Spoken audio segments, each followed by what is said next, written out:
Kodagu, well known as Coorg, is an enchanting land midway between Mysore and the coastal town of Mangalore.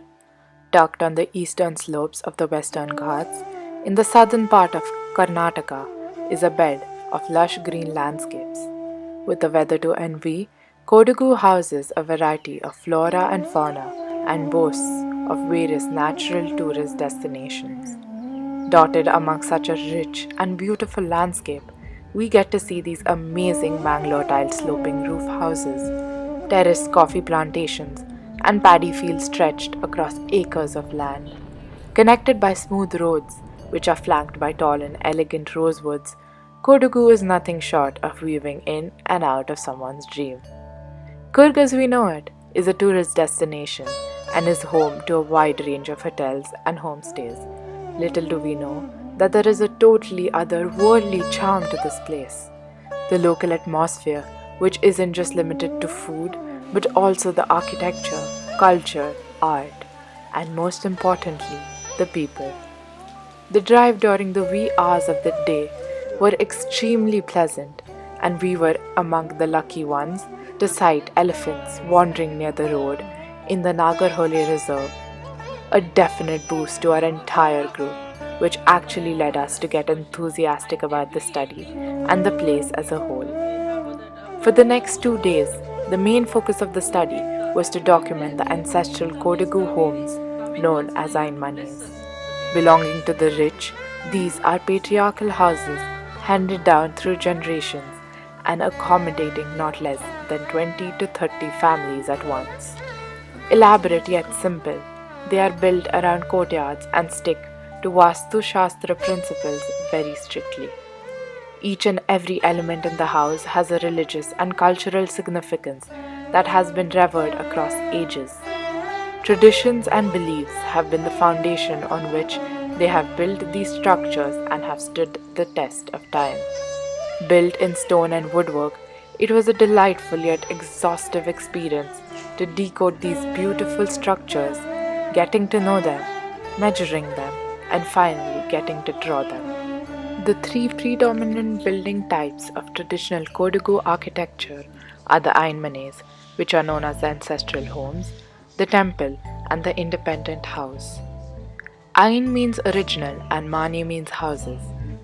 Ainmanis are the traditional homes belonging to a particular Kodava Oka, where Oka means clan or family, and this is situated on the Jama, their ancestral land.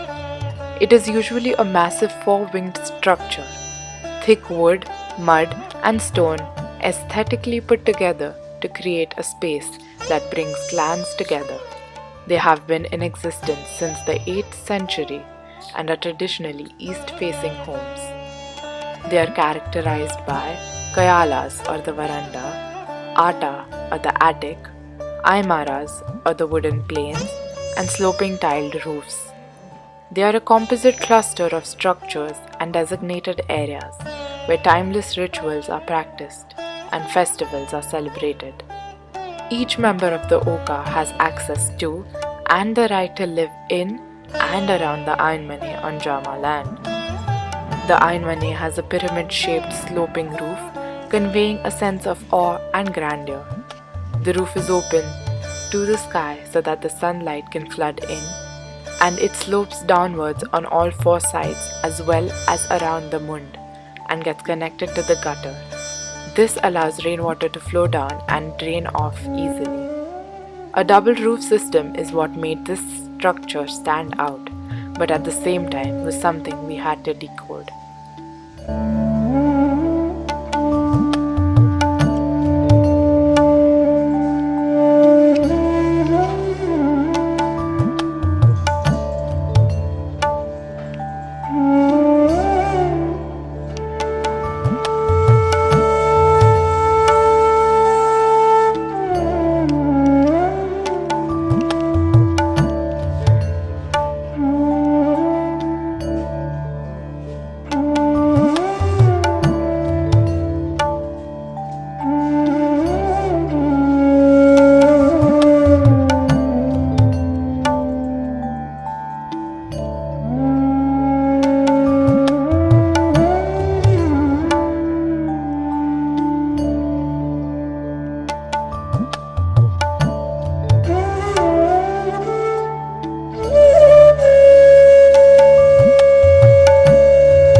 After spending 2 days indoors studying residential architecture, the next day saw us documenting an interesting commercial and residential street at Virajpet, cozily situated in between the hills and having lots of ups and downs in its landscape.